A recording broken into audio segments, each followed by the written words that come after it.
Alright, word on the street is we're live, and I'm jazzed because I've just discovered ultra high latency. They should call the normal setting on YouTube for latency ultra not good latency because it's just so slow.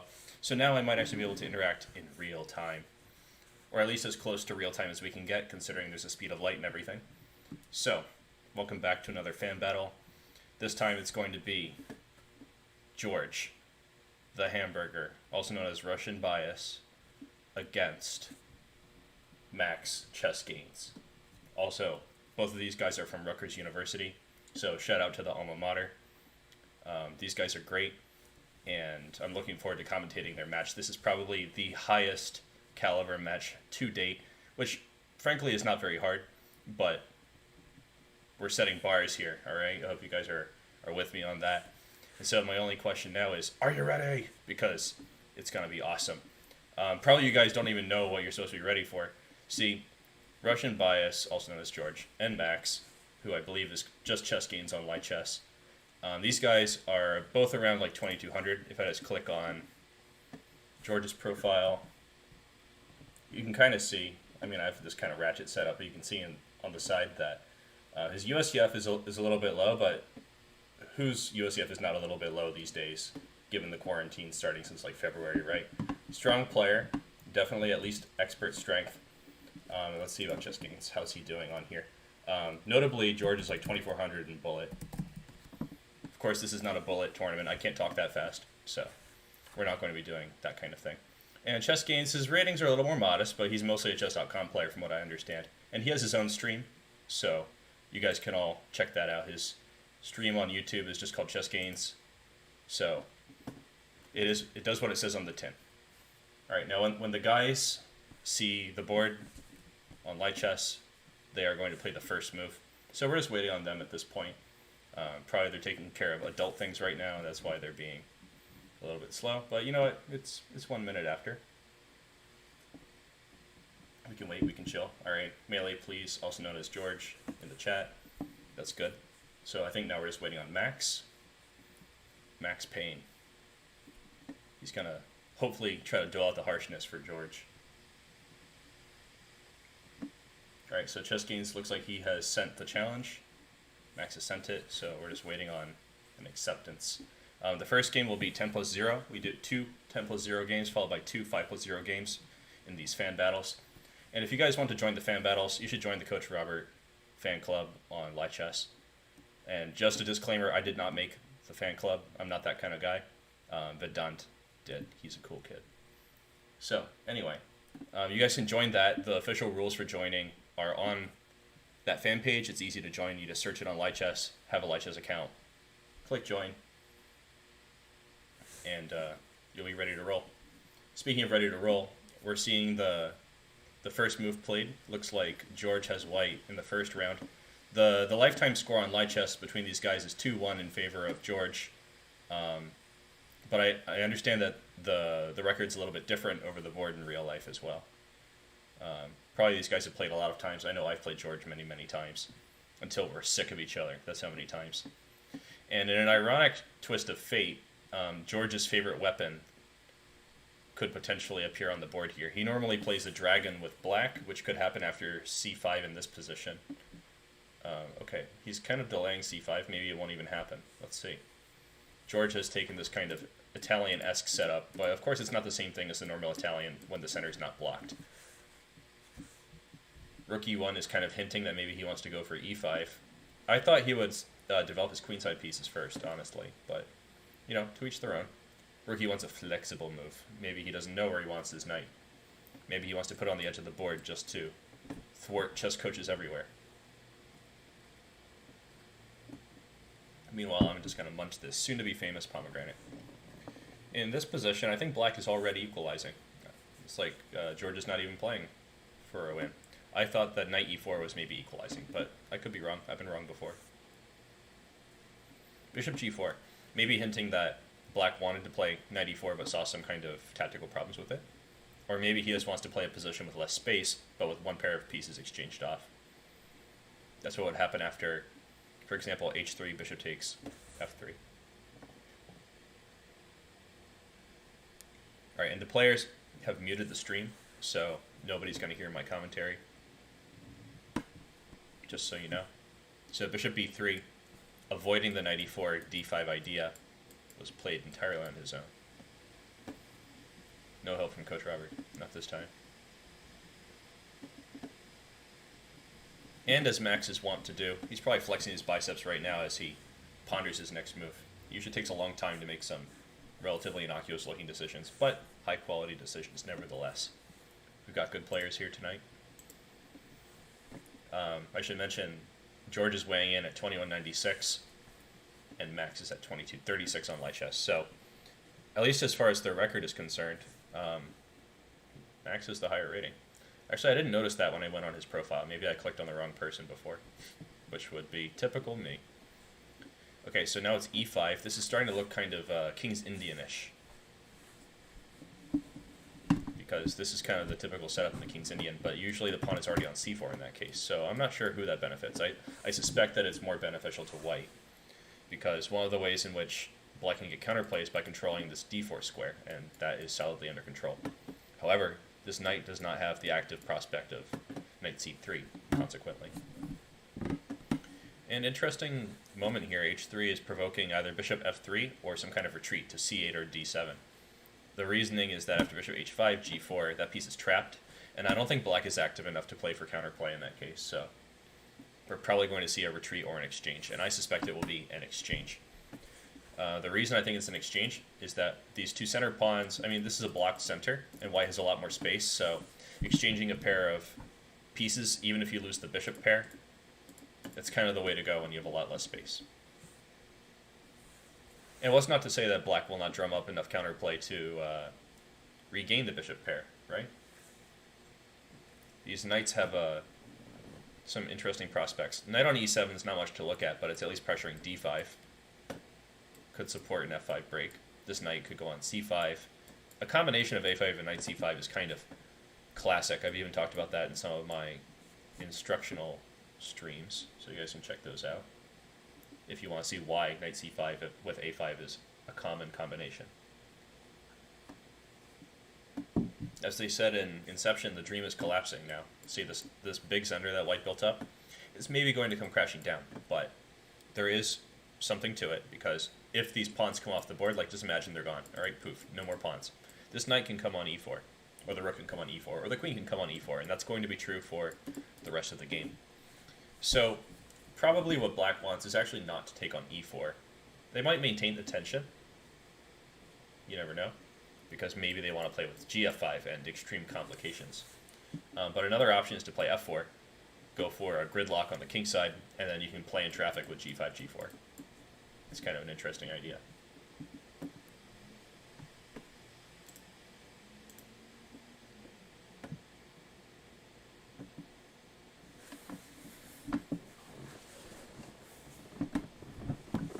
This is the first fan battle which is taking place when it's dark outside in my time zone, so we might see some different people in the chat.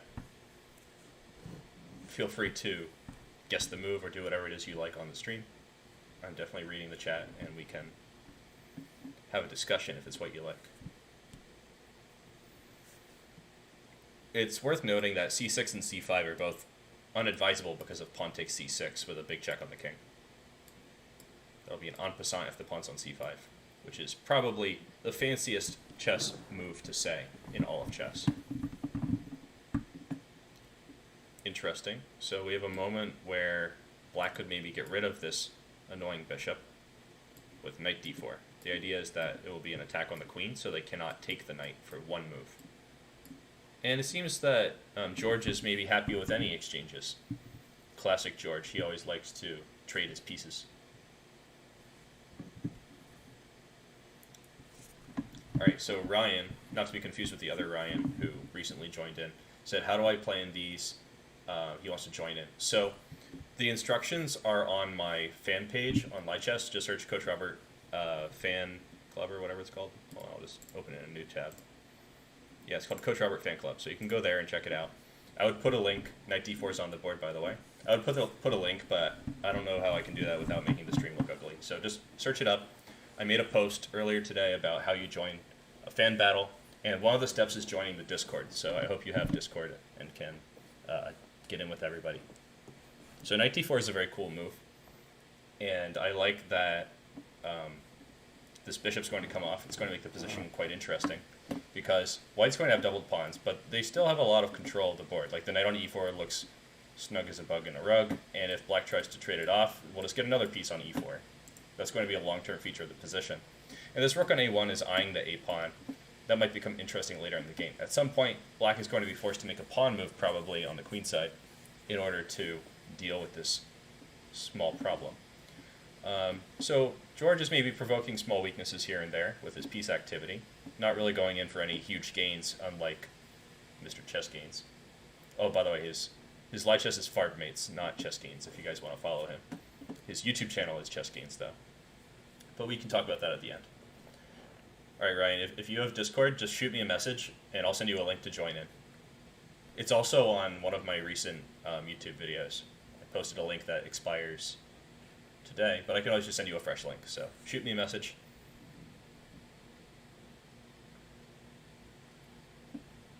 I'm glad I made coffee for this. So black is putting the queen on h4, which is very active, very nice. I like to see some fighting chess. But I'm not sure if it actually has any bite. We'll see. Maybe his long-term idea is g5, g4, trying to open up white's king. Start a ruckus. Bring the ruckus. It could also be simple that he just wants to not lose the h-pawn, which was on pre, last move. If he played some move like queen e8, for example, which is silly, but just to illustrate the idea, bishop takes h6 was on the menu. Knight g3. That's a spicy decision, because now this pawn is guarding the knight, so if something bad happens to Freddy, something bad might happen to the knight as well. But all the dark squares are pretty much under wraps at the moment. The thing is, all the dark squares are kind of in harmony here. I thought maybe, probably he wanted to play rook a4, but he noticed that b5 was potentially irritating and he didn't want to be redundant with rook a2, although that might also have been a good idea.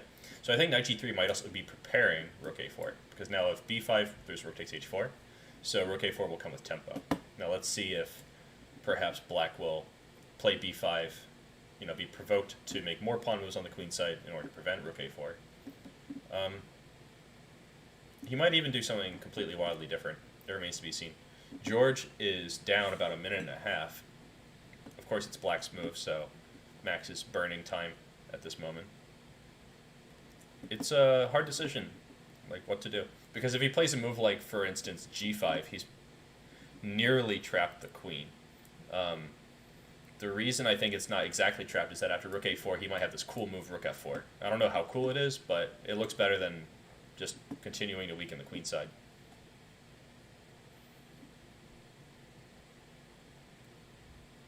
These guys are calculating machines, so they probably have some forcing lines to show us at the end. I look forward to the postmortem. Now here, I think what's going to happen is white's going to double up on the a6 pawn, and adding the a pawn is not going to be okay. Yes, Vedant, you're lucky you did not miss the stream. Ooh, g5. A very committal move. Going in for counterplay, I'd say. Maybe he wants to get in g4. Like maybe he loses a6, but he gets to open white's king. But it's going to be a pawn down. At least I think so. Just a cursory look here. I also have some concerns that black is going to trap the queen after all. Even if they try to get g4 through, it might not work out. Queen's just looking a little bit tight, and not the good kind of tight.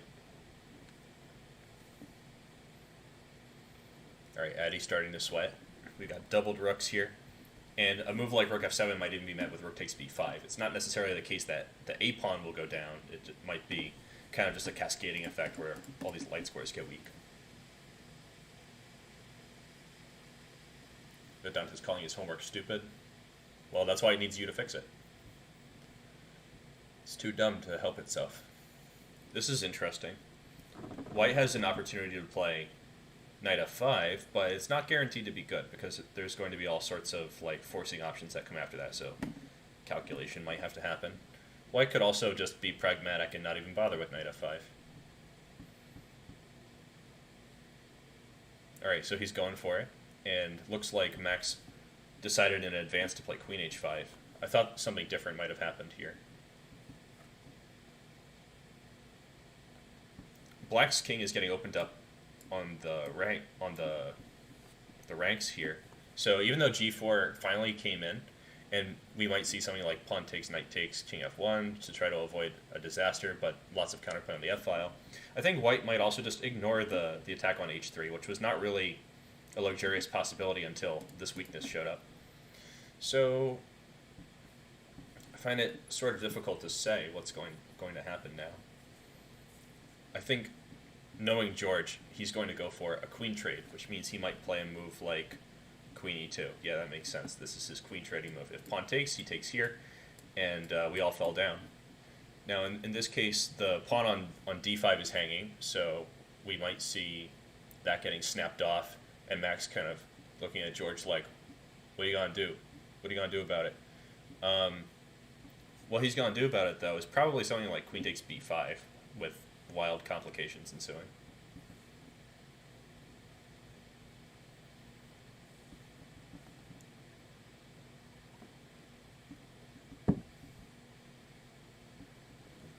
e4, intense move. I wonder what's up here, because this gives white one move to consolidate d5, and then black's position remains with weaknesses. Another interesting option here is bishop d4. Looks like very strong. I was thinking bishop d4, and if queen takes d5, which is a novel possibility here for black, we will see queen takes g4, the knight's pinned. Alright, I think it's going to happen. Yeah, it's true. The knight can't take. It's illegal. So he's going to have to move that king. This might actually be what black wants, though. A little bit of chaos in the position as the time pressure to win starts to appear. Alright. King h7. I'm not that convinced by this. Maybe it's the right way, but somehow I feel the king is quite vulnerable after, for instance, bishop takes f6, rook takes f6, and the queen's guarding d1, so I'm not really worried about checks in one move from black's queen. And rook a7 might be forcing like rook back to f7 or maybe queen to f7 to mitigate this problem with rook takes c7. But if queen f7, there's queen takes e4, rook takes f2, and oh no, queen takes e4 is check. So it has to be rook f7, I think. Or he can just give the c-pawn, which would be super ambitious, I'd say. Now, in this case, white might reroute the rook, maybe rook a1. That would be a pretty cunning choice to play rook d1, and then maybe rook d4. b4 is the very materialistic decision. I was thinking he would play like rook a1, queen takes b3, queen takes e4, and just go for some kind of attack, but I also agree that b4 is a solid move. Alright, queen e5, so a lot of the checking possibilities are off. And now rook a8 is possible. I thought it was important to prevent this move because queen g8 is just lights out, as they say. So we might see rook g7, some hope of counterplay. I'm not that optimistic though, like maybe queen c8. Queen c8, I think there's a small chance of a comeback with e3. So queen e2 is basically saying you can't play e3. I don't like that. I want to play a rook endgame. At least that's how I'm interpreting it. b5 remains weak, so maybe if he plays d5, we'll see queen b5.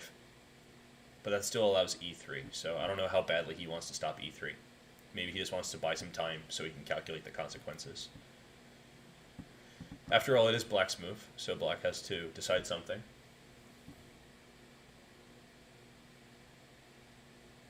Oh, here's something interesting.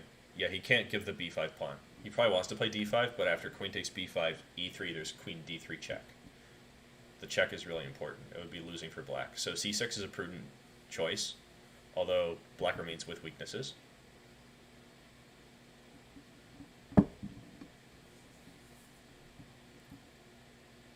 Unfortunately, black is just too full of weakness to actually take advantage of moves.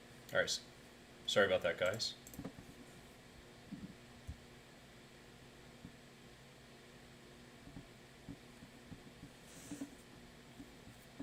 Hope you guys don't mind the brief disconnection. My Wi-Fi has been a little temperamental, despite being supposedly the best available here.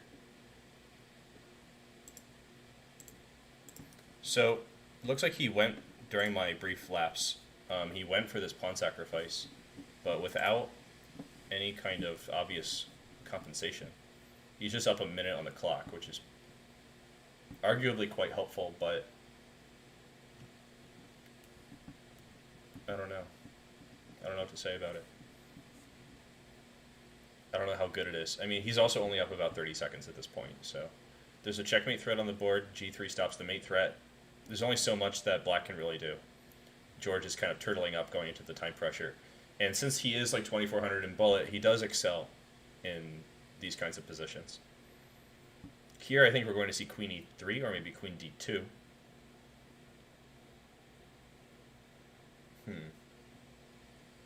Interesting. I kind of think this gives black more possibilities. Queen e3 is probably on the menu because we want to take on h6. And in order to avoid taking on h6, black will have to... Oh, h3 was hanging. That's why he played king g2. See, this is why George is better than I am at bullet. Little tiny threats, very fast. Queen e3 is still a good move, though. I think rook f6 is kind of dooming himself. I know that they say queen endgames are more drawish, but I really do like white's chances. I thought f4 was stronger here, but maybe f3 is even better, since it's threatening something.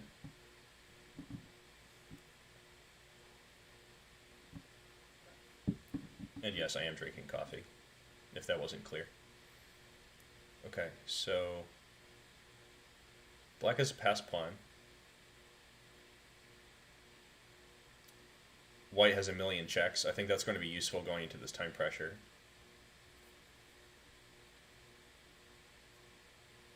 b3 is a good move. c4 is probably coming up.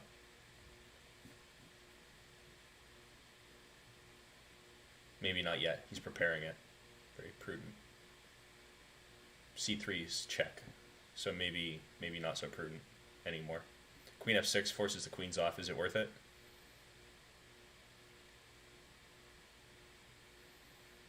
Oh man, is it going to be a draw? First round draw? Is he going for the draw? He's probably going for the flag, honestly. But can he flag George the Great? My connection's bad, but I think George has some kind of magic awesome connection.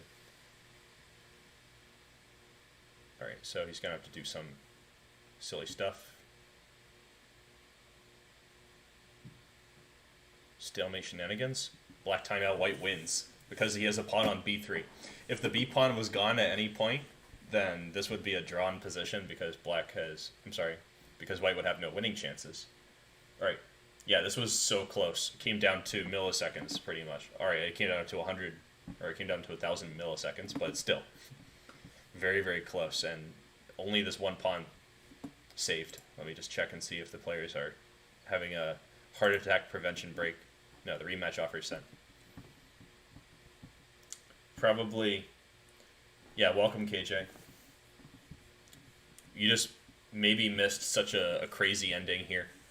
I bet Max is really triggered right now. He's probably doing push-ups as we speak. And George is probably having himself a celebratory hamburger. I wonder why it's taking so long for him to accept the rematch. Understandable, though, given that it's such a tight ending. Let me just hit up the players real quick.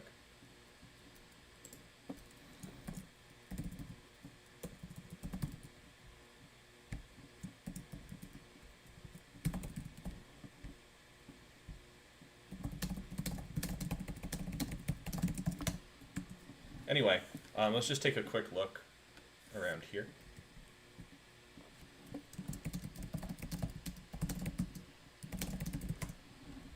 I think probably they might have thought we were going to the voice channel, I'm not sure. So let's just go back quickly because there were lots and lots of transformations here going to this endgame. So I think white is generally better here. There are lots of weaknesses for black, like the c pawn, the b pawn, the d I'm sorry, the e-pawn, they're all just kind of weak, not to mention black's king. I'm just going to keep this going until the players accept the rematch. So queen e2 was maybe too passive. I think this is where white's trouble is kind of coming in. Okay, we can go over that in the replay. So here, Max has white in the second 10-minute game, and we're seeing a symmetrical English. At least it looks that way so far.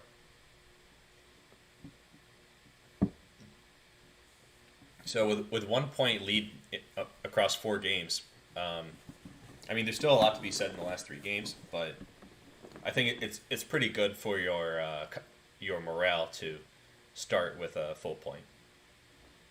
You know that if you slip by half a point, you're just going to go to Armageddon. So, well, slip by a full point, I guess. I was meaning to say that you have half a point to spare to maintain your lead.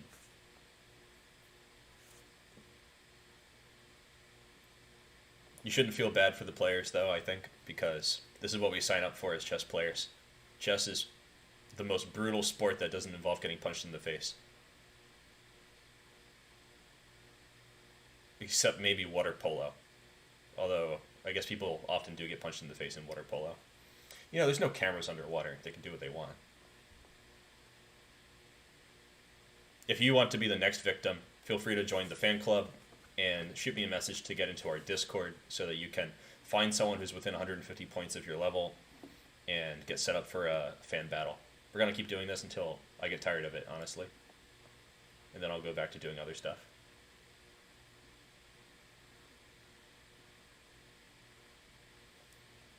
We have an observation that black is just copying white. Well, it's a little bit different. See, a3 and a5, big difference. The b4 square is under control, but b5 is an outpost.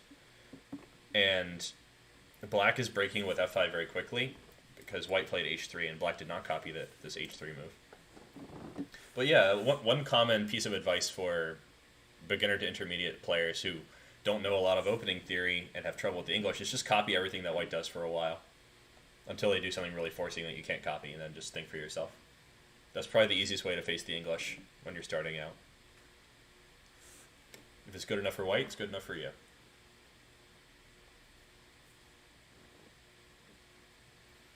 I think that I am probably one of the worst English players, which has a lot to do with the fact that I've barely studied the English at all.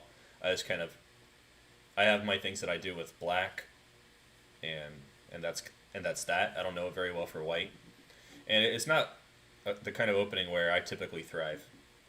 I usually do very well in sharp attacking, complication type stuff. And usually just from the get-go, not with a protracted maneuvering phase. So I kind of suck at the English. Well, I shouldn't say that. I'm not very good at it. I'm not good at it yet. Probably Max is stronger in the English than I am. At least with white, he definitely is. Because I don't know anything. So I find it a little bit hard to commentate on this position that we got. I think this is called the Botvinnik system for black. I don't know if there's any special name for when white does basically the same thing, but doesn't break with f4. I'm curious about George's decision to play a5 and give up this b5 square. I thought that was kind of interesting. And we'll have an opportunity to hear from the players at the very end. I think that the analysis is going to be awesome. Kyle, welcome. Yes, the English is starting with the move c4. It can sometimes transpose into a different opening. For example, when I was like 1500, I played a simul game with Dina Polito, where he started with c4, and I was like, ooh, English, what do I do? And then he played d4 next move, and I was like, yes, it's time for the Benko Gambit. And I made a draw, which was pretty nice. That's at 1500. I guess an IM, getting a draw. But my point is, c4 on move 1 doesn't mean it's staying as the English. It could still transpose. But after a few moves, if they haven't played d4, is probably some kind of English. There's a lot of variations here because you can put your pieces in all kinds of setups, like knight on f3 versus knight on e2, and like the bishop pretty much always goes on g2, but you could play bishop g5 and back, or you could do something different. Lots and lots of crazy setups here for both sides. And since the bishop is on this long diagonal, we frequently see control of the center from far away. It's a very modern idea. And we often also see a clearance of the diagonal. So here we might see some takes shenanigans followed by like knight takes, and the bishop will be attacking this one. And in those situations, black is almost always forced to play knight takes back. But that being said, this is usually how black is going to cope with the tactical idea of a big discovery on the diagonal. Everything's just barely in balance. Rook b8 was kind of prophylaxis against having the knight being pinned. So these are some basic ideas, tactical ideas in the English. As black, I really like having this open file. Even if white gets to fight for the file, I usually enjoy having some liquidation by taking all the rooks off and then playing for the outpost squares going into the endgame.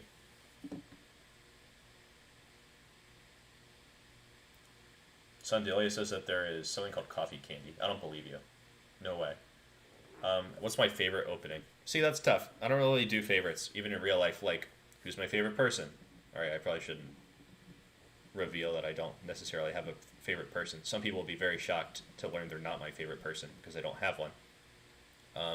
But with chess openings, I also don't feel like I don't want to be picky. I kind of want to, you know, I like to flirt with the idea of playing all the openings. F4 is very aggressive. I like it. Center is staying blocked in this big donut shape. But white's king might get kind of open. I mean, black's king is kind of open too, but I like being the one who's going pushy on the king side. I think it's more bothersome. Now he's probably wondering, like, why is this not a free pawn? Takes. What's the matter, right? What's the matter is that the same tactic that I kind of spoke into existence a couple of minutes ago is right here, but for black this time. So this knight on c3 is hanging, right? So if knight takes f4 to try to keep that pawn, bishop takes c3 is a free piece. And if bishop takes f4, well, then we could deflect some pieces. Rook takes f4, knight takes f4, bishop takes c3, complications. So, sensible decision to play bishop d2, but I think we might see pawn f3, bishop takes f3, and then bishop takes h3. And black will have an open file, equal material, possibly serious counterplay. One of the ideas after a move like f3 is that if bishop goes to h1, that's just so hopelessly passive. We'll see bishop h3 in a heartbeat, I have no doubt. But if they play bishop takes f3, which is protected by the queen, attacked once by the rook, we'll see bishop takes h3. The rook will probably move to like, oh, I don't know, h1. And knight d4 will hit the bishop. It's going to be very, very unpleasant for white, mostly.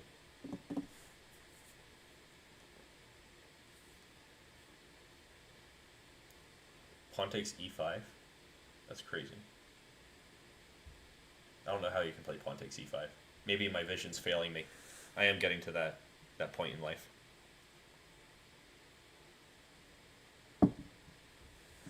Knight d4. Interesting. Just keeping the tension. But I don't think this is... Maybe there's something I'm missing that's like super good about this. Because I was thinking I want to keep the knight on c6 to meet knight takes e7 with knight takes e7. But I'm sure he has some more concrete reasoning behind it. Pawn takes f4 is stopping the threat of f3, which was super good just a second ago. But there's a new pawn on f4 now, and it's still trying to go on f3. So we might see... Oh, hold on. So knight takes f4. Is that kosher, though? Bishop e5 looks very strong. Yeah, queen c1 is maybe necessary to deal with that, but it doesn't look good. Because after queen c1 supporting this, we'll see g5. That's a free piece. If knight e2, I think it's as simple as knight takes e2, queen takes e2, bishop takes, or yeah, just bishop takes f4, free piece again. I think he's losing a piece here, guys. I think it's going to be 2-0 for the Hamburger coming out of the 10 plus 0 portion. Maybe Max can make it up in the faster time control, but I think George is super good in the fast stuff. There might be some point in the middle, like 5 minute, where he has trouble deciding if he should play fast or play slow. So maybe that's what Max is going to have to depend on going into this match. I mean, going into the second half of the match. Okay. Blunder Island, yes, maybe.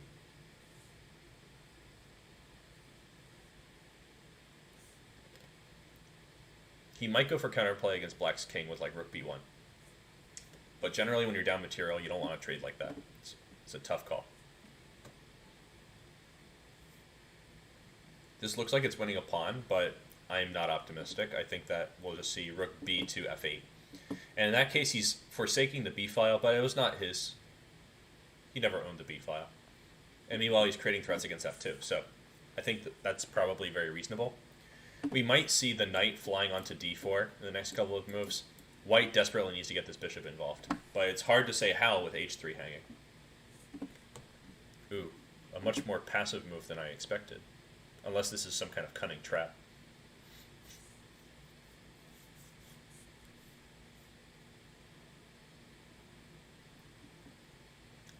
Okay, I think he was just saying, I don't care if I lose the a pawn, here comes the knight, which is also a valid perspective.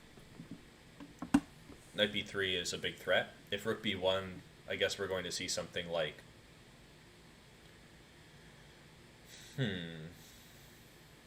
If white plays rook b1, what's the idea? Queen h6. I think this is playing into George's hands. I think he wants to get his queen on e5 or something, so he might play like queen g7, offering a queen trade, and after like, yeah, typical George, after like queen e3, maybe queen e5 check, f4. Yeah, I think it doesn't blend, so he's trading the queens. Black's king is going to be a beefcake in this position. One thing that's going in white's favor is that this d6 pawn is kind of a spectator. It's supporting c5 pretty well, but it's a weakness, and there's basically no situation in which it's going to advance for the rest of the game. So that's good for white, but on the other hand, he's just down a piece, so that's rough. George is attacking the weakness. Max will no doubt maintain the weakness. Oh man, he's going for this. Shield your eyes, kids. I think this isn't going to be pretty.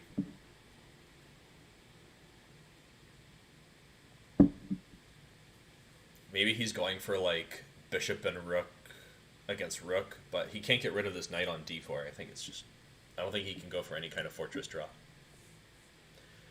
George is also up on time, which was not true in the last game. I think trading rooks is a good decision. It's going to be very hard for him to hold like that. I think here we'll see something like either king f7 or bishop f5, just activating the pieces. Maybe bishop d7. No, not bishop d7. Probably, I thought knight c2 maybe to pick up the a pawn. That looked like a good play. Maybe there's a tactic here though. Let's see. I think he just wants to trade the bishop. So like king goes anywhere, knight d2. Where do you go? I miss you so. I think after knight d2, we might see like bishop to e2 to avoid losing the pawn on d3. Oh, okay. I guess he really just wanted the e-pawn. I thought the e-pawn was a goner anyway, so it didn't matter, but ever pragmatic. I wonder if rook e1 he can play knight d3. I think the answer is no, though, because after rook e6, there's no way to attack the rook with check, so it's kind of useless. Knight to d3 looks pretty scrumptious, because once the c4 pawn falls, there's no way this pawn's going to get past a6. At the very least, he can sacrifice into a probably winning rook endgame, which is not even necessary. I think knight c4 is also a good way of dealing with this. Oh, bishop c4. What's going on here?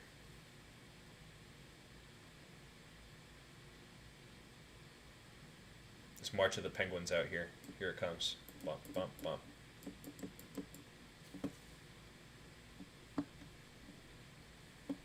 Bishop a6 is a very good move, blockading the passed pawn, and the d3 pawn remains weak. He can't even seek counterplay with rook c1 because c5 and this pawn is pinned to the king, so he can't even take it. He's probably going to resign here, but I mean his time situation is not such that it's worth playing on. Maybe he's looking for some, like a blunder from black. I think c4 is too strong though. It's going to become a queen. c3, c2 maybe. He could also take on d3 if there's more checks. So Max resigned. So it's a 2-0 lead for George. It looks like Hamburgers beats muscle mass on this one so far, but we'll see. Max still has yet to fully engage those biceps that he has and make it worth something on the chessboard. So probably they're taking just a short break before returning to play. This one was honestly kind of a blowout. So the most interesting part was maybe he could have stopped f4 at some time. Yeah, I think knight c3 was maybe a complacent move. But I can kind of see why he wants to deal with it. Because if he plays f4 in one move, then after pawn takes, bishop takes a1, it's not clear if he has enough counterplay in this scenario. All right, the players are taking a 2-minute break, so we'll just keep analyzing a little bit this early phase where they were playing too quickly for me to make any reasonable comments. So where could white have done better? So bishop e3 doesn't seem bad. f5 looks like a very reasonable move. King h2 is a little passive. I would probably have waited until black played bishop e6 and queen d7 to go in for king h2. So maybe this is where he should have played something like f5. I think b3 was probably a critical error. So after king h2, bishop e6, knight d5, normal stuff, b5. Probably here he should allow pawn takes, because this also expands his possibilities of occupying the d5 square. I think that was probably the decision to make. But what move he should play here is in question. Maybe here he should play a rook move, because in the end, tactics involving this rook hanging were kind of on the menu. Okay, so we're in the first 5-minute game here, and Max, also known as Chess Gainz, has white, and I highly encourage you guys to check out his stream. Yes, we are going to 5-minute games, just confirming for George. It's 2 5-minute games, and then if the score is 2-2, then we go to an Armageddon 3-minute. So I think we're going to see a Dragon Sicilian. It's George's favorite. If it was his birthday, I would get him a Dragon Sicilian. Knight f6 has been George's choice in recent time. I beat the crap out of him in the Dragon so many times that he had to change his lines a couple times. And Knight f6 is his most recent iteration. I don't think Knight f6 is necessarily that good, particularly because white can adopt a Rotze-Bind setup, which looks like Max is going for it. He played f3, saying, I want to play c4, knight c3, bishop e3, bishop probably on e2, castle short, queen d2. And that's my piece setup, you can't stop me, neener, neener. So it's up to black to generate some counterplay before that happens. I wonder if he prepared d5. I think e5 is a strong move for white, because it's a little bit premature to get d5 in. I've had a couple spicy games against George in this position, if I remember correctly, just in our practice splits. So knight d7, f4. I think that's kind of necessary, and we're cruising for some kind of French-like position. If black plays e6 at any point, it's kind of just a French. So I think he's going to avoid that until the last possible moment. Is Max going to go in for sharp complications? What's he going to do? e6, sharp complications it is.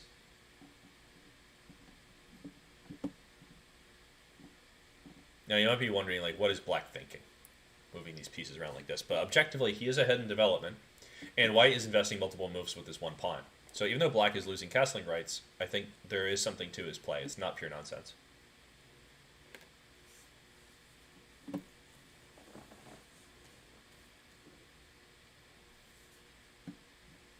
I'm not even halfway done eating this soon-to-be famous pomegranate. That's too bad. But you know what? Sometimes I see the pomegranate as half full. Rook f8. We're going to see some artificial castling here after king g8. I don't think he's so bold as to play king e6 in the future. Unless forced, of course. But Don's asking, what am I eating? It's a pomegranate. I just uploaded a video of myself peeling it. You can check it out. It's a joke, though. Alright, he's finally castled, and white is setting up the pieces pretty actively, but I think he might live to regret it, because black's development's a little bit better. Knight c6 isn't threatening much, but this is also a good place to be a knight. After knight takes, pawn takes, the d5 pawn will be a little bit more well supported, but white's not without attacking ideas. Looks like Max is going for long castles. I think that was kind of preordained by his choice of bishop e3. Although I feel some trepidation on his behalf, because this open c file could be a problem, and the fact that George can just throw in the kitchen sink with like a6, b5, or just straight a5, a4, or just completely b5, I don't know. It looks like there's a lot of potential here for some shenanigans. And the shenanigans are already beginning here with pressure on the f4 pawn from the rook and the knight. And the question is, are you ready for this? Alright, he castled long. He declared his choice not to guard f4. Is there going to be a deflection? Maybe knight takes d4, bishop takes d4, and then knight takes f4, guarding the d5 square. But still, d5 would be a little bit tender nevertheless. Alright, here's knight d4. This is kind of a good capture generally in the dragon anyway, if I'm not mistaken. So the bishop took. Not unexpected, since bishop takes d4 was in the air if it was queen takes first. Now f4 is still tender. It could be guarded conceivably with moves like knight d5, knight e2, or something different. Here I think we might see a move like g3, but I have a feeling that tactics are upon us. You get it, because it's a pawn. It's upon us. Yeah, ha, yeah. Anyway, so what did George have planned here? I find it incredible that he could spend so much time and not have been prepared for pawn g3. So, what is the spice of life? Knight e6. Okay, so he's giving the d pawn, but he gets to do what he does best, which is trade queens.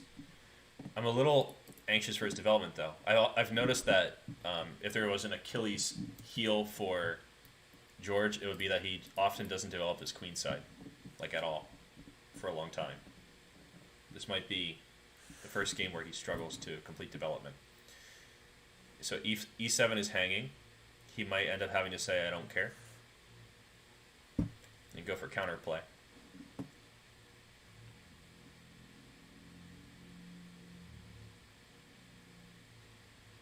Rook f7 is terribly passive, but I think he also it might be mandatory. I'd be concerned about a move like bishop c4 though, because we're hinting that we just want to trade the rooks, so there's no defender for e7, and we are attacking the king and everybody else. All the king's horses, all the king's men. But bishop b5 is what we see instead. So this might be a good choice. I'm not really sure though. I think he's saying, I don't want you to play bishop d7, but I don't think bishop d7 was an especially tempting option. For example, after bishop c4, bishop d7, I think knight f4 was very strong. It's just a big pin. But here, after bishop b5, it's more ambiguous for me.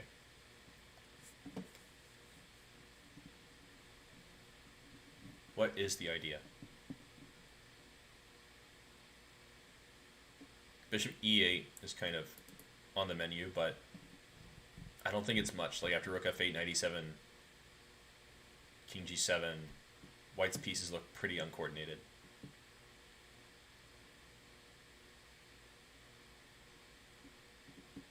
Maybe he'll even go for rook f3 to say, like, I'm going to take a pawn too. Oh, rook g7, maybe he can't even take on e7.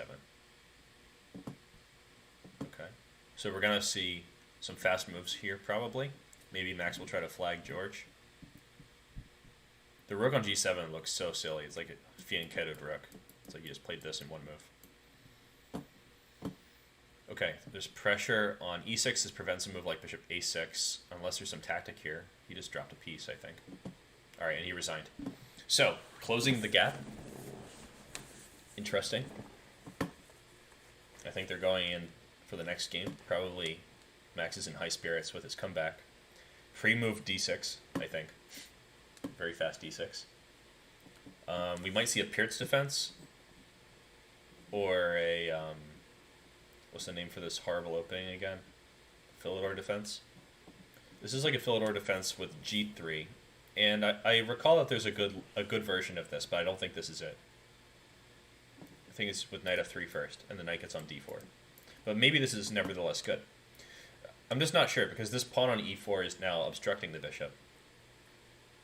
I think I would have played a move like bishop c4 instead, given this early commitment of the pawn structure.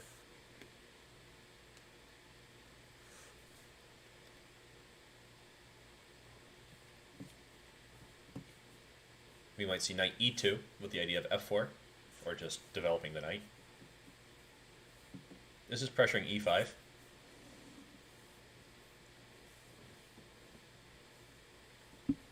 Early knight g4 was kind of silly, so anyone who likes doing that, you should know castling is a good way of preventing it.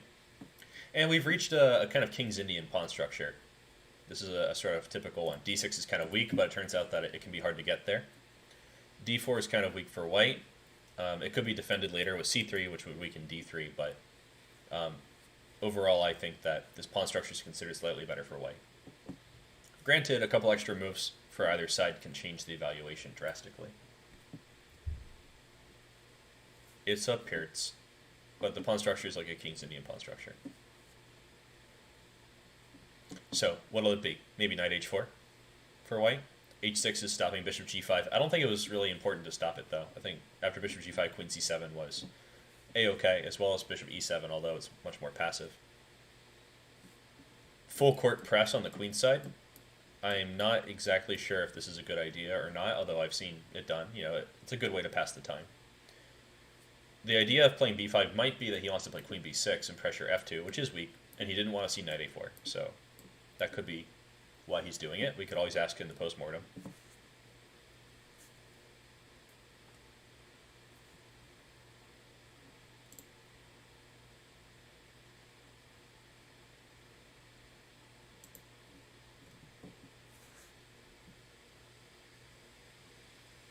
And George is settling into a long think.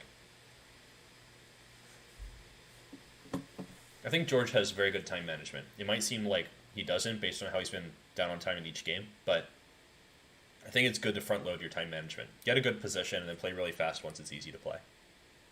That's the way to do it.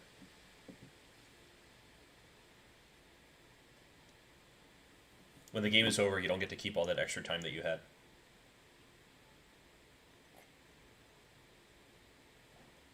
You may as well use it. I like knight h4, going for knight f5. g6 is not advisable in this case, because bishop takes h6 is on the menu.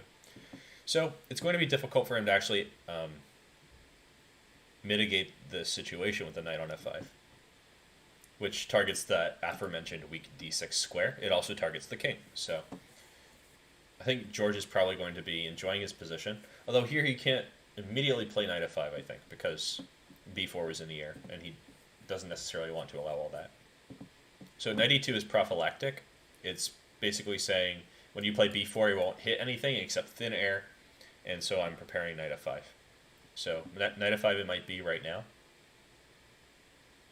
I have a feeling he's going to do it. And this could even arrange bishop e3, although I don't know if he really wants to play bishop e3. He might want to do something different with that bishop.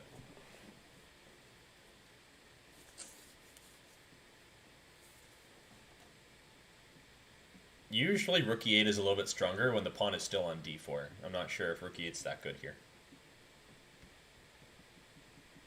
He could be trying to do a lift. Typical Max.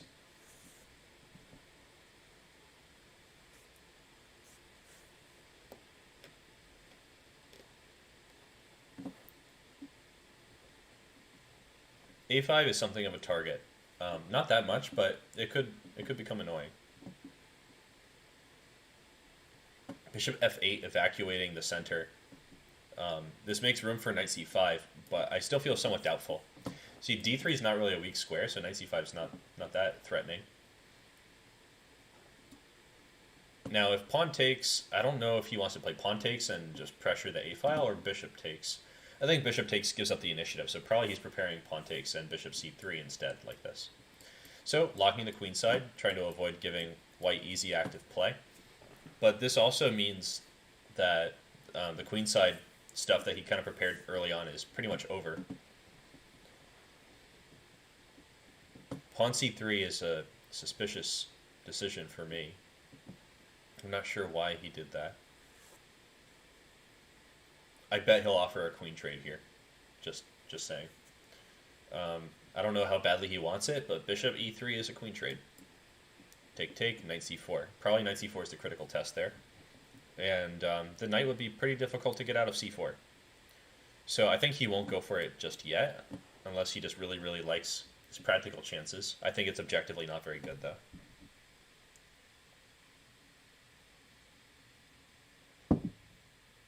This might be our first game going to an Armageddon, since bishop e3 is on the board. We could play to an endgame. It could become a draw.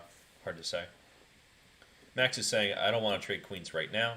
You can do that for me, because that would give him the open file. Probably he would take with the e-rook. Ooh, he took with the a-rook instead. Interesting. Spicy. Now, the bishop is kind of hanging, because if the bishop is taken, of course the pawn can take back, but then black is the bishop pair. Probably he would reroute like this, and this bishop is already kind of good. So, a lot going on here if he allows knight takes e3, but if he doesn't allow knight takes e3, this beefcake gets to stay on c4, which is, as everyone knows, an explosive square.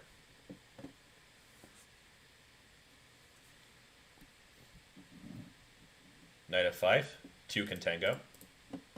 2 beefy knights coming right up. And if knight takes e3, probably he'll play knight takes e3, because once this bishop is off, actually he had another option, because f takes e3, we would see something like g6, knight takes h6. So king h7 is overprotecting h6, preparing maybe to kick the knight. g4 could be clearing a path for the king. It could be clearing a retreat for the knight, or a way to advance the e-knight. But I'd be kind of concerned about all these rooks staying on the board. I think rook d8 is on the menu. Rook takes, and is there any way to get that rook out of here? I just don't know. Maybe bishop f1, trying to clear some squares. Rook d8 is arguably a strong move either way, so this is the true test. White wishes they could play rook d1 probably and just get all the rooks off, because there's no way to maintain. There's no other pieces there to help that rook out. Is that a blunder? Did he blunder a piece? Oh, bishop f1 now. Knight h4. I thought maybe knight e2 to play knight g3 and keep an eye on g3. Okay, everybody's coming down now. Oh, cover your eyes. All right, the score is 2-2. I was really hoping I would get to say the score is 1-1, because we have a running joke about that from a Blitz tournament we played in person back in Jersey in the pre-COVID era. But here, we're going to go to a 3+0 Armageddon. So I think I should just clarify with the players what's going to happen. All right, so the Armageddon is 3+0, and whoever randomly gets black has draw odds. And if the players have an issue with that and it's reasonable, I'm going to level with them. But I think that that's the most fair way to do it. So the score is, in fact, 1-1. Let's just see what they're up to.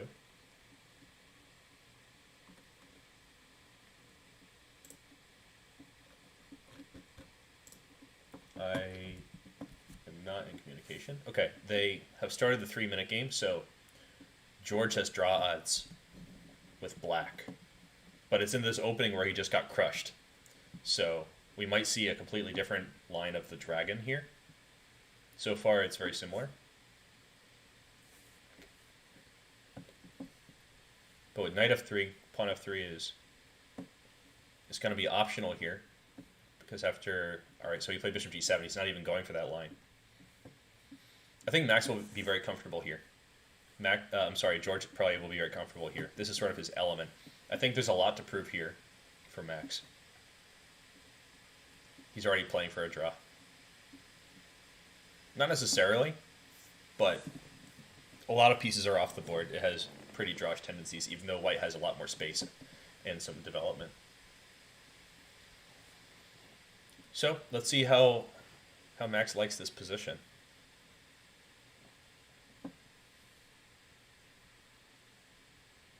I think he's going to like it a lot, honestly. I'm not sure about e6.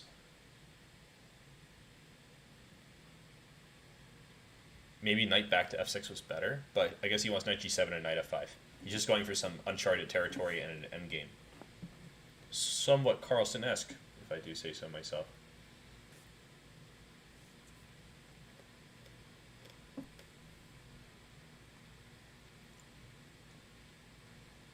So technically black does have a slightly bigger center here. And funnily enough, George did not go for queen takes d7, which would be offering a queen trade. I think he wanted to keep his queen a5 stuff alive, or maybe he just really wanted to take with the rook on d8 instead of with the bishop on d7. So queen trade's almost definitely going to happen now. I can see Max just playing rook d8 and going swap-a-palooza. Maybe he'll put the other rook on d8 very soon. Okay. He gets an extra move on the rook. He's really got the jump on the rook here. I think rook d8 is in the stars. He would probably castle long if he could, but he can't because that's through check, and you better not do that. Okay, that's a check. If he plays king e6, knight c7 wins a piece, so bishop d5 is almost forced. But knight f4 looks pretty comfy. I think he'll start in with maybe rook c8 and then rook h d8. I think he's maybe fishing for bishop c4 here. And rook a c8 takes the cake. Well, not exactly. Rook c2 is there. But this position's very comfortable. I think b5 is immediately liquidating everything. b5, bishop takes, rook takes c2, king takes c2, rook takes d5 hits the bishop. Bishop c4 would run to rook c5, which is not that advisable, but playable, because there's pawn b3. But I think black's very comfortable here. He could also start in with knight f4. Oh, okay, so he's going for b5, just the liquidation stuff. I think it's just liquidation. Since he has draw odds, there's just nothing to risk. Of course, being able to play for a win and then offer a draw is pretty nice as well. All right, so everybody's off. And he wants to take with the knight. Maybe he just wants to take with... maybe he wanted to have rook d1, offering a rook trade somehow. a3, stopping knight b4, although I don't think knight b4 was much of an option. It might just be kind of an on-principle thing. Rook d1 would normally be probably somewhat good, but it's self-sabotaging in this case. I think we'll see king f6 or king d6 in response to rook e1, because e4 is met by f3 perhaps, although I think e3 would be pretty strong in that position. Max is not holding on very well. I think he's creating some weaknesses. The lucky thing is that George is taking his sweet time. An exciting match, really coming down to the wire here, everyone. b4, maybe he wants to mobilize the queen side. I don't think it's going to amount to very much, however. Excuse me. Oh, he's trading. Does he really think his best chances are in the rook endgame? Yeah, sorry about my connection today, guys. I think that I'm having some small technical difficulties. All right, so if he takes on g4, I think it's gonna peter out to a draw pretty soon. Rook e4, king f5, and he has to just kind of kick that, rewind it back. So this makes sense. He's going for rook f3, which would win a pawn. So rook e3 prevents, but it's not very active. Rook f1 is probably the way to go. Now king d5 stops king c4. I think that makes a lot of sense. Okay, now he's going for a winning king and pawn endgame. Let's see, rook e3, king king c4, king e4, king b4, king e5, king a4, king f4, king b5 is probably a draw. I didn't really have time to check it out, but he's trying hard to force rook f3, pawn f3, which I think gives him very good chances. He kind of stole an extra move here, I think. Oof. A draw, and draw means win for George. So Max is just maintaining his dignity by forcing the draw. Man, if this wasn't an Armageddon game, we would have to keep playing. Alright, so they might need a short break. I'm not sure. I'm just going to check in with the players. And we'll all get in the voice channel. Let's see. I'm just going to touch base with them.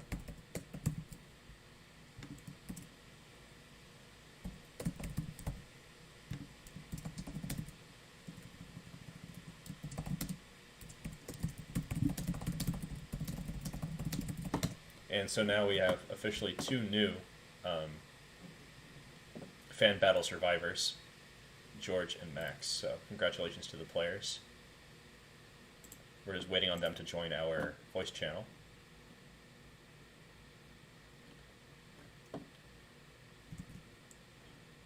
I think he sent a rematch, but the game is actually over because that was an Armageddon game.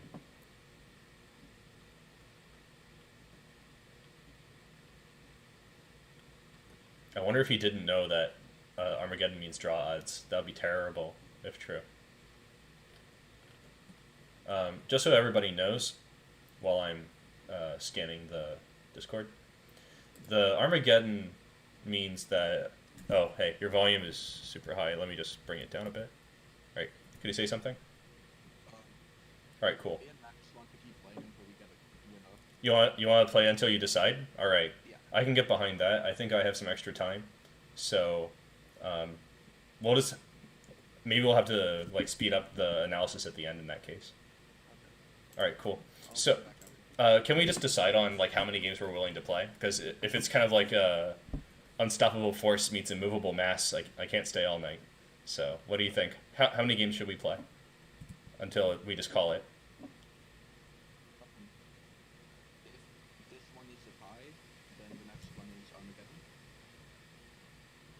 Okay, and I think Max is saying that Armageddon, if white starts with 5, black starts with 4. I don't think they do it that way anymore, but I could be wrong too. So should we also decide on... In live chess, can you start with a different amount of time? Is that possible? I don't think so. Okay, in that case, we'll just play until we decide, and we'll just keep making the time shorter. Yeah, I think it won't take long to decide, but we'll just go shorter and shorter each time. So we'll play 1 more 3, and then next we could maybe just go to bullet, if needed. All right, good luck. I'm gonna leave the secret voice channel. All right, so the players and myself have decided that you need to play for a decider in this case, which is the gentlemanly way to do it, in my opinion. I think it's not very good to use tie breaks. I can't tell you how many times I've had to tell some disappointed and confused kid at a tournament where I was the TD that the person who gets the big shiny trophy is decided by this thing called tie breaks, and they're like, yeah, feels bad every single time, no matter how many years you do it. All right, so now we're seeing some kind of Black Lion Rar type opening, also known as Philidor defense. All right, Luis, welcome to the chat, is suggesting something for the Armageddon. We can start the Armageddon with a regular amount of time, like 3-0, and add 1 extra minute manually. So that's actually a really observant thing to do. So score's 2.5, 2.5. It's neck and neck here for the players. I think we will utilize Luis's solution if necessary. This is the first time that we've actually gone to Armageddon, and I find it interesting that we've all agreed to keep playing it. A little improv, that's fine. It's kind of like WWE when something unexpected happens, except we didn't plan it ahead of time.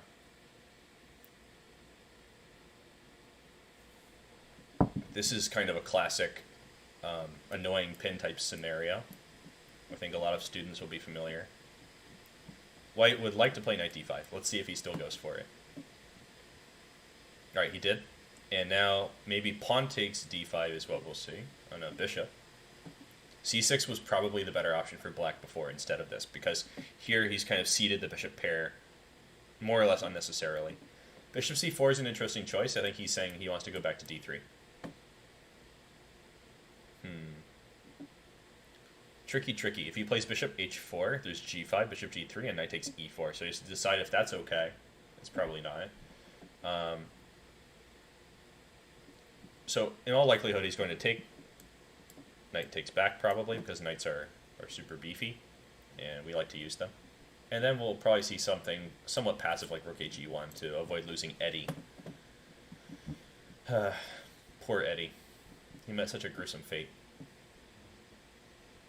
Yeah, so as predicted, Max did in fact make the comeback in the blitz. Knight takes e4 is guarding d6. Sorry, it's been a long time with my headphones on. And attacking f2. But here we're seeing just straight up pressure on the knight and the e-pawn. So if king f7, rook e4, the e-pawn will remain under pressure, but and the bishop will also be under pressure, so there's some tactical problems. So it makes sense that he's playing knight f2. I have some suspicions about this, however. I think that after rook to d2, his knight is somewhat lacking places to go. Maybe it'll be like rook d2, and then knight g4, and then h3, and then knight f6, and then... Actually, here he'll play bishop h5, maybe. That might be the real frosted cake. Actually, bishop h5, knight f6 looks like counterplay. But still, knight e5. So if he plays knight h5, what happens? Okay, it was too fast for me. I'm a slow guy. Bishop g6 looks like the move du jour here. Just kind of keeping the clamp, tightening it. Oh, okay. So he's going for maybe just pressuring the queenside pawns at this point. Dominating the knight as well. V for victory. Alright. One pair of rooks is probably coming off. King f7 makes sense. He just wants to activate all the pieces. George down on time again. Classic George. What's the deal here? He's going to just play a million moves. Let's see what happens. Now, this is not an Armageddon, but we're going to go to Armageddon after. Well, actually, I think we all agreed to play like a bullet game after this. I'll just touch base with the players if this game is not decisive. I thought maybe knight f3 was better, but I can also see his point. So king e5, it's a tight decision. So we have to start making pawn moves over here. I think it might have been wiser to play c5, although it does give up a square for the knight. They would play knight d5 perhaps at that stage. I think he wanted to play like knight d5 and then play king f4. So maybe it was important to prevent that. We'll touch base with the players after and see what they were thinking. Here it's all coming down to a tempo. b6, forcing white to make a decision.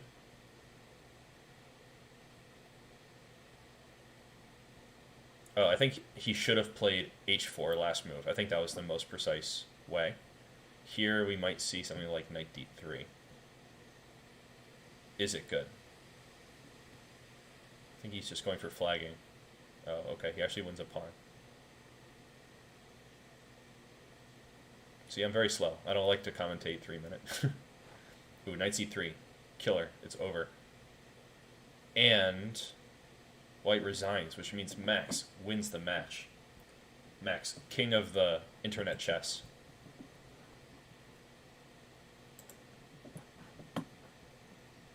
How about those Gainz? Alright, hopefully the players will join us in secret very soon. Since that was decisive, right? Oh wait, hold on. It's 4.5. Oh, 4.5 lifetime score. 1, 2, 3. Yes, 3.5, 2.5 tonight. And we're just waiting on the players. They're probably taking a breather. Hey, Max. Hey, what's up? How you doing? It's been a while. Yeah, too long if you ask me. But what can you do, right? Yeah. So, do you think George is crying right now? Is that why he's late? I would be if I wasn't. Actually, in the first game, I thought you were screaming. That's why it took so long for the rematch. I mean, the first Hamburger? Yeah, the first 10-0. Yeah, I was in shock. My team had promoted to Queen, and I thought that like it was a draw by insufficient. It was that close, right? I saw they hit a pawn on b3, and I was Hideous. I'm gonna open up the first game so we can talk about it. while we wait for George. But this was great. I'm glad you were able to turn up and play some moves. Yeah, yeah, it was fun. Very intense. Yeah, you switched it up a lot with Black. I noticed against his E4, but it's all kind of like the same system, right? Yeah, so I mean, I have basically two main ways that I play against E4, Mhm. and I decided to play like the modern, Mhm. the first one, and then in the Blitz I played kind of my like perk slash line, which is basically my main repertoire. Mhm. Hey George, how's everything? Long time no see. Eat any hamburgers recently?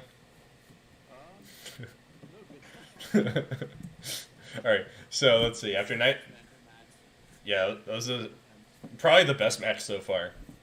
With a plot twist, also with us deciding it with one extra game. I thought that was a good move, guys. So I mean, I thought that you said that it was just like a 3-0 Blitz.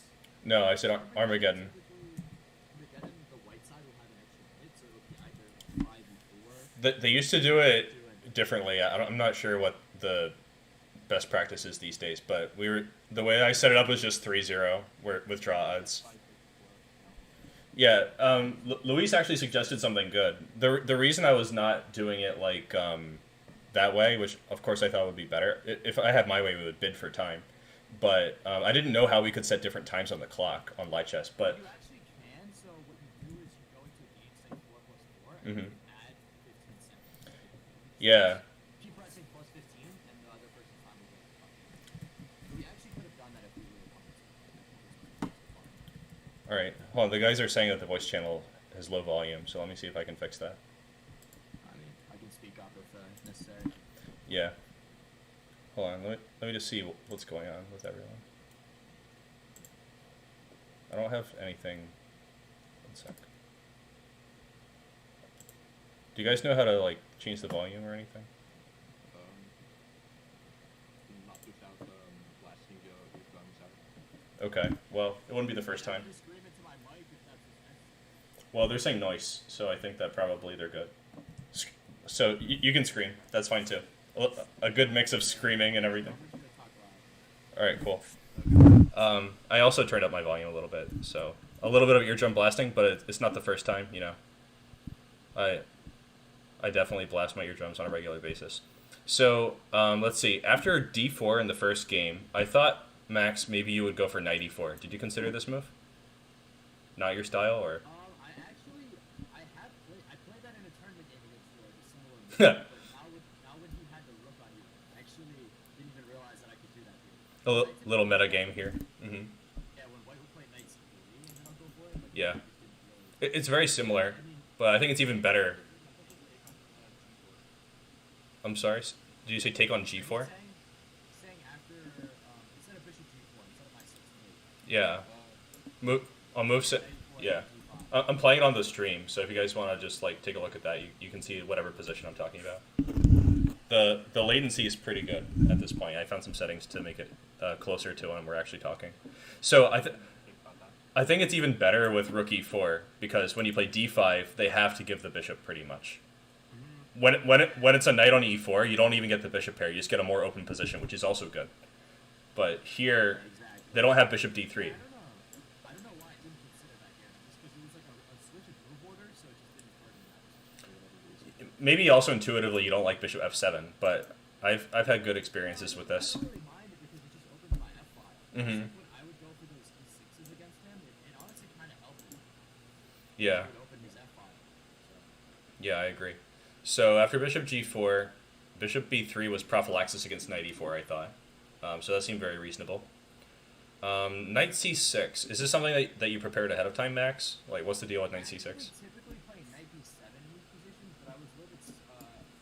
I didn't like when if we were to play on e5. I wanted to be able to drop other than. But knight e8 is good there. I think e5 is premature in this kind of position. I mean, here it's... Typically I go for knight b7, but here I decided to replace it. Okay.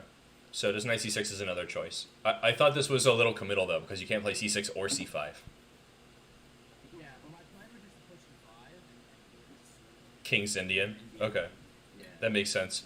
I think white's a little better, though, if they play, like... So when you play e5, hold on, let me just see what I was thinking. H3 takes. All right, so I think that probably C3 is not a precise move order. Probably there's something better here. Actually, It just looks like a decent move. Honestly, I don't know much open stuff about this. mm-hmm. Yeah, I mean, the way you played it, typically you want your bishop on, like, you probably don't want it on d3, because now it's just cut off, basically, after you get d5. Yeah, I don't think Black wants to play C5 anyway. Yeah, my plan was just to play f5 and stuff. You know, when I played on knight f5 and knight d4, I don't know if it was even worth it to take his bishop, because that only opened up his a file. Yeah, I am on board with that. I was actually talking about that on stream. I thought that after f5, pawn takes, knight to e4, white is getting a lot of long-term play in the form of this outpost square on e4, and you lost your opportunity to play like f4. I thought you were going to go for complications with pawn takes f5 and g takes f5. What do you think of that? Yeah, that looks interesting. That's probably better. I just wanted to keep the f file open. It's sort of exotic. Fischer played a game in a position like this where he didn't even castle. Like, he allowed queen h5 check and played king f8. And he got really good play there, even without castling. So here I think you might have good chances as well. Yeah. So that was something. So after knight d4, yeah, knight d4, it's tempting because you have less space, so you like to trade something. And white has the bishop pair, so you'd like to get rid of it. But maybe it does just give counterplay. I thought it was just equal though. Like, let's say queen d3, like what George did, knight b3, a b3. If you just play like a6, I think you're Gucci. Were you worried about something here? Why is it? Oh, Can we tolerate it? Maybe.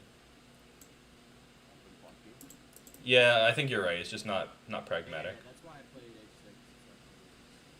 h6. Okay, sure. I guess so. What about bishop f6 though to avoid weakness? Well, then you're gonna. I mean, maybe. Okay, so I felt like, okay, in that game, I felt in control until I played d5. okay. I wanted to do something on the king side, but then I saw that he might be able to play rook a4 and kind of take my queen out of there. And I didn't like that, but I also didn't consider that I was making a massive weakness on a6. Yeah, actually, I thought this was playing to George's hands. So where could you have So it's, avoided? Well, okay, I think queen h4 would probably be fine, but maybe I should have just. I was gonna play king h7. If you do. I mean, I wanted to just maybe double on the f file, maybe play g5, g4, try to go for some play on the king side. It was very ambitious. I'm not sure it held water though in practice. You know, we saw it was very problematic for you. You didn't really ever get to even play rook f7, right?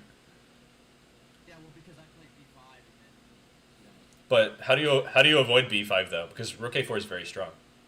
I mean, if the worst case scenario, I'll just bring my queen back and still double and still, do something. I don't think it's the end of the world. But So- it's just much better to keep my pawn structure intact. So would you play king h7 because h6 is hanging, right? He actually has a threat. Right, yeah, that's what I should play. Okay. You have to queen in the bishop, right?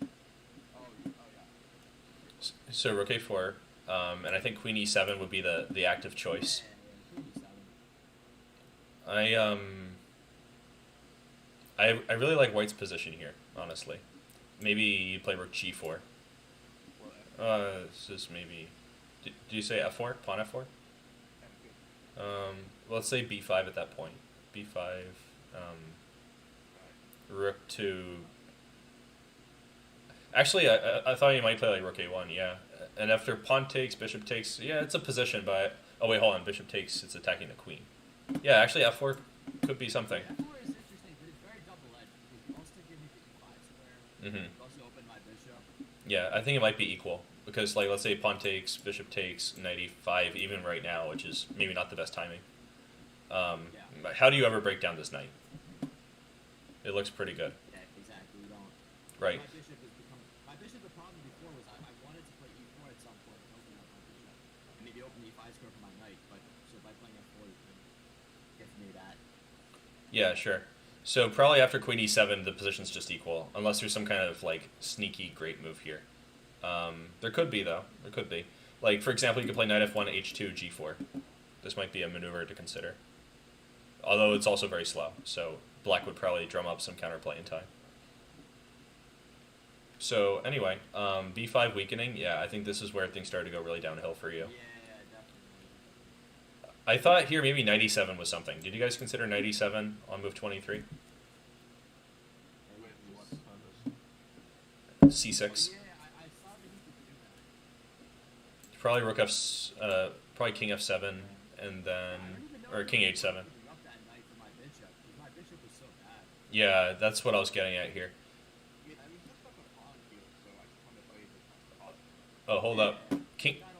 King h7 runs into queen c2, right? I think this you'd have to play like e4 weakening. So king h8, knight g6. But you could play king h8 first, right? But then maybe there's some tactics with knight g6. I didn't think about that. I was just trying to play pieces. Max, did you miss something different from this, or was it knight e7? No, I saw that he could do that, yeah, but I wasn't too worried because I thought that, I would just continue to try to get play on the king side. But what I missed, instead of me playing e4, Let me see. played, Here. So you should have played something like yeah, I did queen f5. My idea was I wanted to queen g6. yeah, queen g6 probably, queen f5. This is more forcing, right? I looked at queen f5, but I didn't like it for some reason. Yeah, this looks a lot better. Yeah, because now I'm out of the pin and I'm feeling much through. What was the time situation at this point? It's not showing me. Oh, actually, here you had a lot of time, so probably you could have figured it out. I had time. I spent almost 40 seconds and I'm moving. Yeah, I was kind of bewildered by e4 on stream. I was like, I don't know what's going on with this. I thought this was turning in his favor. Yeah, that was so critical. Yeah, actually,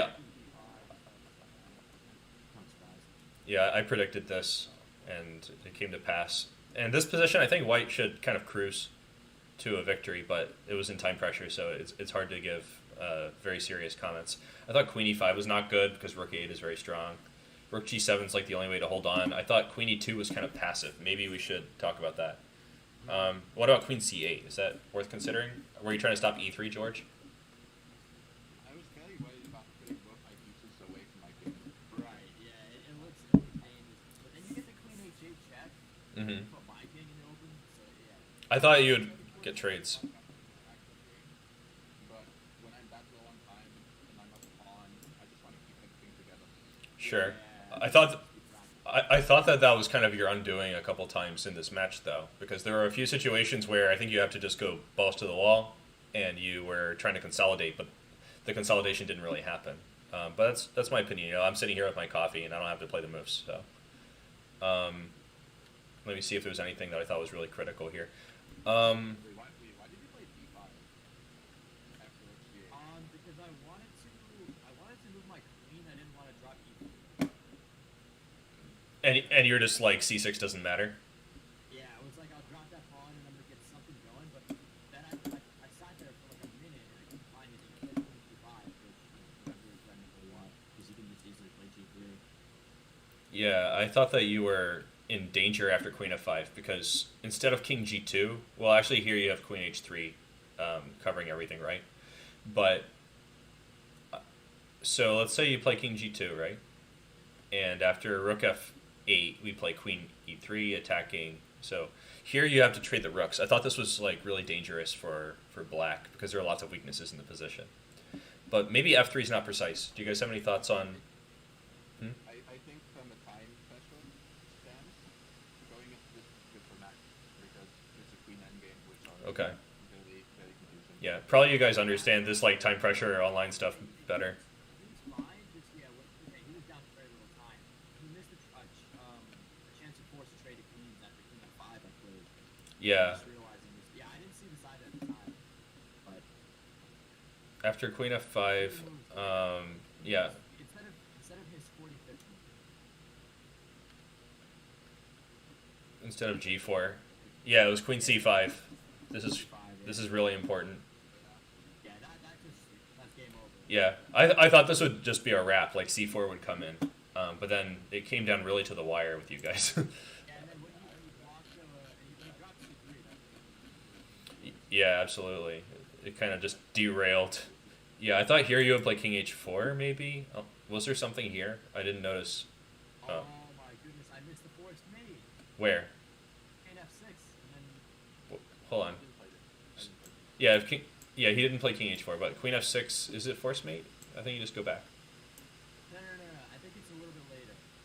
Oh, later in the game. It's a little So like queen c2, king e3. Where's the mate? Where's the beef? Queen e3, king h4. What move number? Oh, I'm a little lost. It's move 58. 58. It's after I checked the button. Oh, here queen f2. Yeah, queen f2. Yeah, I remember because there's a like this smothered mate type thing, right? You have to play g5, and it's not mate, I think, but C5, HG, and then queen f5. oh, it is mate, yeah. So we have to go with the queen, and we lose anyway. That's mate. Yeah, okay. So it is. So it is. Really hard to see a mate like that. You have like 2 seconds. Yeah. So Exactly. let's go to the next game. That was really interesting, though. George just showed superior bullet skills in that time scramble. I mean, I had like 6 more seconds than him, and somehow he flagged me. Yeah, only in that one. The other ones you did But yeah, not. well, for other ones, I was just able to sustain bigger time leads.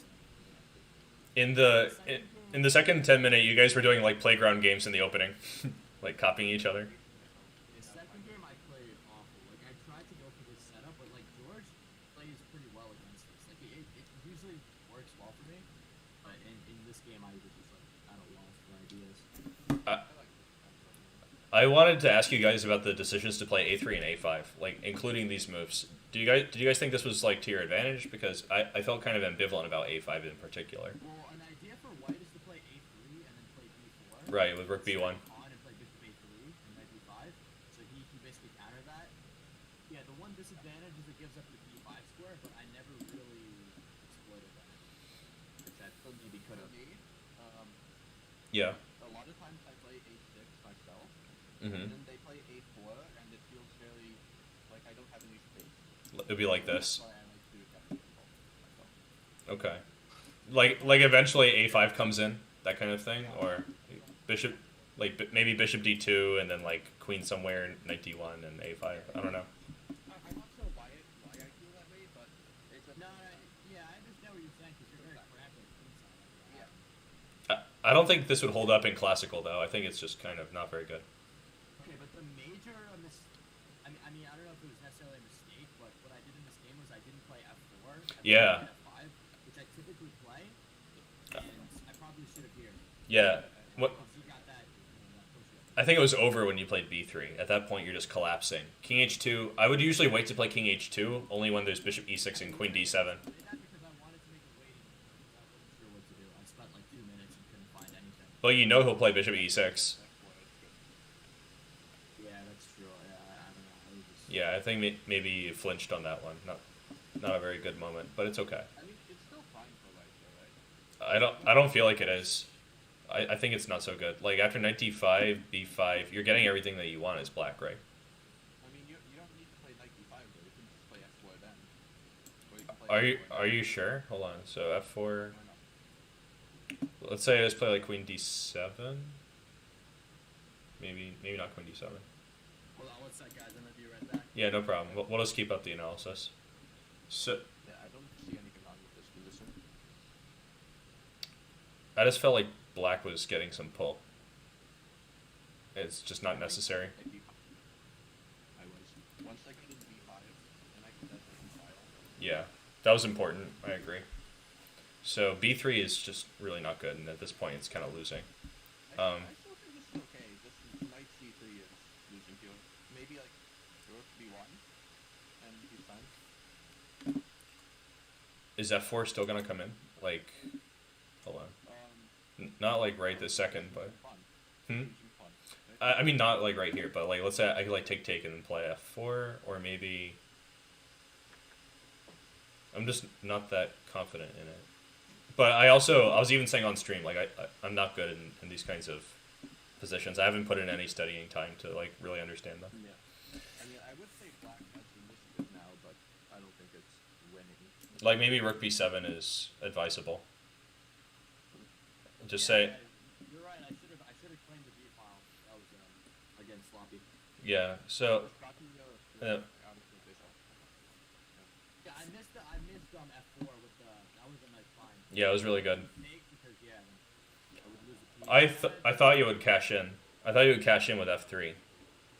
Yeah, I was thinking, I thought he was gonna play that too. After, Knight D4 was probably even better. but what if you just play like F3?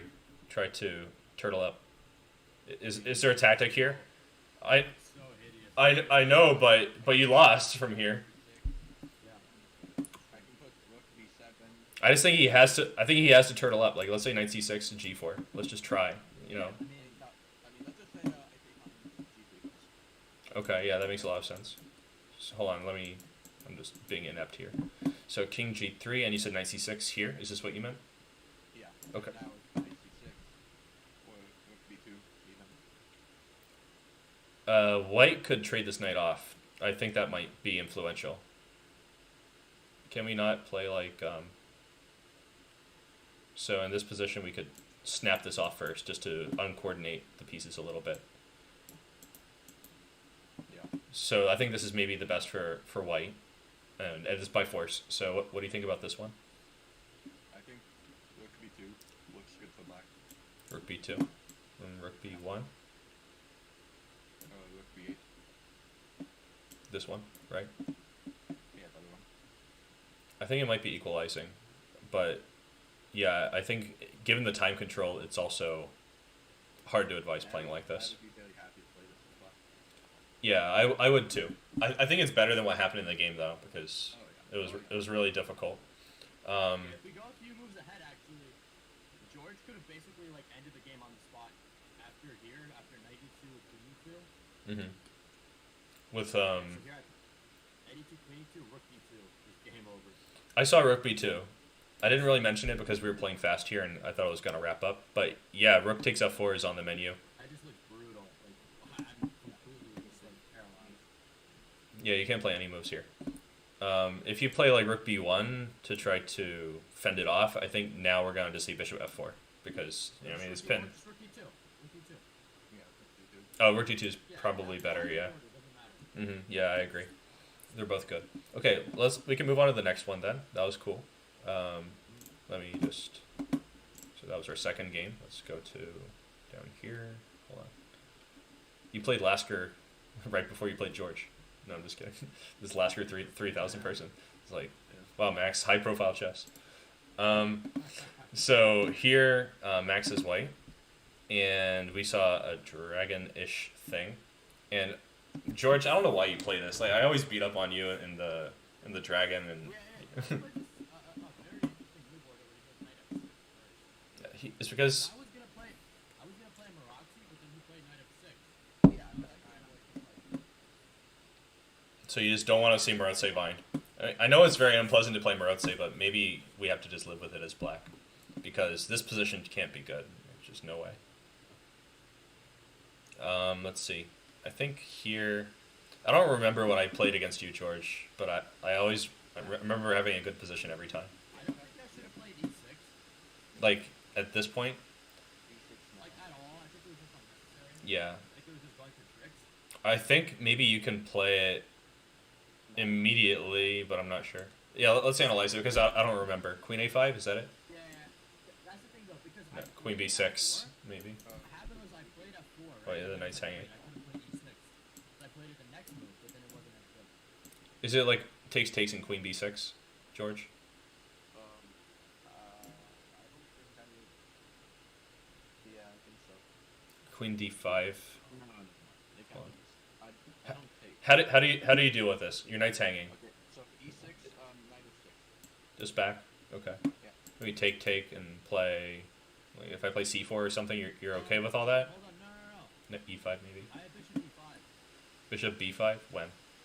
Oh, here. Actually, yeah, George, I beat you like this before. Do you remember? Oh yeah, you did beat me. Like this. Yeah. So bishop b5, and I think that's it. So Yeah, you're just losing a piece. I think this move order you play is not good. This was kind of a hole in the armor, so to speak.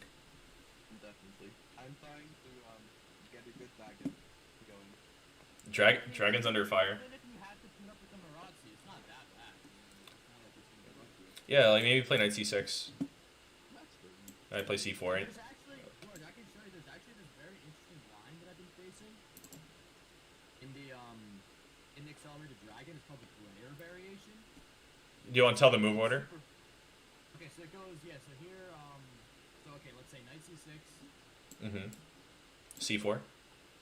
knight c6, c4, bishop g7, Bishop E3. bishop e3, Is it Queen A5? Oh, it's Knight F6. Okay. Knight C3. knight c3, and then knight g4, which is actually something that George plays in a different. Yeah, George started playing this after I smacked him up in the main line. Yeah, so knight g4, queen takes, so queen takes, queen b1, and then they go knight e6. Mm-hmm. George and I have definitely analyzed this by playing table base. To me, this seems absolutely bizarre, but like it's been played and like black does pretty well. White has a small edge with a really odd maneuver of Queen G4 and Queen H4. Yeah, no, white is still a bit better, but Initially, instead of white playing knight c3, why doesn't he play f3? Let's check Queen B6 maybe. you can do that also. You can do that also. Queen B6. Well, is that If you something? want to avoid that line, why would you do this? I'm just saying, like, if you just continue the normal fashion, knight c3, then that line exists, and it's like pretty interesting. Can we look at this quickly? Probably this is just me forgetting my theory, but after F3, Queen B6, how do we deal with this again? Queen B3 maybe? Yeah, that looks annoying. Queen You B3. can go knight f5 maybe, but then you lose. You drop b2, and it's yeah, no, knight f5, right? I'm just, b2, knight c7. I think you lose a pawn, but maybe this is advisable. Like we play Knight D2, and there's counterplay. King G7, Yeah. and You have the dark square bishop. Queen B3. Maybe like we're down a It's pawn. sorta lovely, though. It's sorta lovely. Yeah, maybe Bishop D3 is right. It's odd. We'd have to analyze it a lot. I don't remember my theory, so I'm not gonna talk about this. Let's go through the games real quick. Mhm. That could be- Yeah, no problem. It definitely has some issues in the dragons, The dragon's always under fire. Um, Yeah, but I felt like he definitely consolidated well up until a certain point. yeah, it was just the time wasn't consolidated. Bishop A6 was just a time pressure blunder. And I That's mean, all. After he got his king to g8, he was honestly better. Yeah, I think Because I had like a whole Mhm. war on b4 that I had to cover. I think that maybe just trading everything off on b4 was a bad idea. Maybe he should have just played like knight g. I thought he was gonna play knight g3 after knight e5 and just take my bishop and chilling. Because once I was able to get pressure down the d file and like develop quickly, yeah, that was it was just hard. All right, let's check out this next one, and maybe we'll leave the 3-minute games if you have to run, Max. Oh, do you want to look Yeah, at? I mean, yeah, you can go over them after I leave. Okay, If you want. sure. There were a lot of back-to-back mistakes in that one, so maybe we'll leave the 3-minute. But I'm definitely interested to check this one. So after Bishop G2, I think that Black already is very comfortable. What do you guys Well, think? first of all, I mean, theory is you typically don't trade on e5. Mm-hmm. But there's a different order that it's played on, like in theory here. They go knight Yeah. e2 first, and then bishop g2, and you just keep the center. Not knight f3 though, knight e2. D- It's a little bit more. There's another line with Knight F3. I think they end up being the I same. mean, I guess knight f3 also. Yeah, I think you play like what Bishop E7. That phase is knight e2. Well, bishop e7, there's also an interesting move e5 instead of bishop e7 that I played. Because if they take on b5, you take on e3. Yeah, look at you being a theoretician. This B5 looks like a good move. Yeah, and this is first played by Morozevich, although it was played in a slightly different. Classic Played in a Morozevich. slightly different line. So I guess Bishop G2 is the move du jour here, because after B4, you want to play Knight D5. They play a3 first, it's not b4. Mm. Or no, maybe they allow this. Yeah. I think A3 just encourages A5, and that's something Black wants to. Actually, B4 is not coming because pawn takes. So Yeah, no, what they do is, and then black plays rook d8, and then they get b4 in, but yeah, we have to play probably castling here. Castle b4, a takes, knight b5. Yeah, that's how it typically goes. And it doesn't matter if we get doubled pawns here, just for the viewers, because we can always liquidate this other pawn. So, Yeah. but this bishop's a little bit stunted. It's definitely a contest. I think White's probably with a small edge in this line. I remember analyzing this. Yeah, I mean, but I mean, Mhm. it's just like a typical opening Right. for both sides. So takes Bishop G2. I think this bishop ends up having pretty low prospects. Like, That's the thing. When you trade on e5 like early, it just gives my bishop free life. right, Bishop C5 is very good. So we ended up just doing I this. should have put that bishop anywhere I wanted to. I think here maybe c6 is not that good. I know that white probably wants to post up on d5, but maybe you should wait until they play it to play c6. Because I think this pawn structure comes from the King's Indian, and It probably wasn't necessary. It's just like something I'm playing in this position. Just C6 just to stunt the knight and yeah. D5. But yeah, here it wasn't necessary. I think here maybe you should go in for like sorry, what was I thinking? Maybe a6 and b5. I don't know. That's not so good either. I wonder if knight b6 is a thing. Like you could play rook e8 and then like maybe knight b6. Go for the c4 square, knight d6, something like this. I believe black is already equal here, so. So let's. We saw this h3 king h2 thing like so many times in this match, like for both of you. It's just sort of a comfort thing. I'm not sure what I. Well, yeah, I thought that George wanted to start playing F4 and stuff like that. And that looked a little bit, yeah. He didn't really get his chance because he had to play this prophylactic knight e2 against b4. I got him down. Yeah, and then I got rook e8 in. Right. So rook e8, black's consolidated. White's not like done developing with bishop d2. But things ended up going much better for white than anticipated because this b4 break is pretty typical in the Spanish, which is another opening where this pawn structure can appear. And Another opening which I don't know. so after a4, I think white is kind of comfy. Maybe not pawn c3 though. I was expecting bishop c3. Any thoughts? Yeah, I thought he was gonna go bishop c3 at some point. I thought that maybe he was also thinking about going like queen c1, knight f5, and trying to sack on h6. That's what I was like just trying to be cautious of. That's actually a good point. I didn't think about queen c1. That's why I ended up moving my bishop back that big part of black.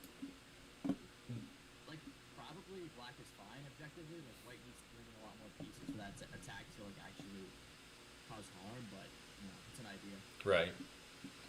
Okay, so after c3, I think things just got very chaotic. Like the knight on c4 is suddenly as good as a rook, and again George is like badly in time pressure. Yeah. Yeah, what? He somehow got really low in time. It was just a couple moves that he spent time on, right? Like, Yeah. But the thing is also the reason I think my strategy worked out well because the reason I saved this opening for blitz is because I know that I know it super well, and George probably doesn't know it as well. Mhm. My moves all just come supernatural, and he has to stop and think a lot. I remember 92 on like the 10th move took me about a minute. Yeah. Yeah, stop. I think that kind of move should be... Actually, no, knight e2 took you like 19 seconds or so.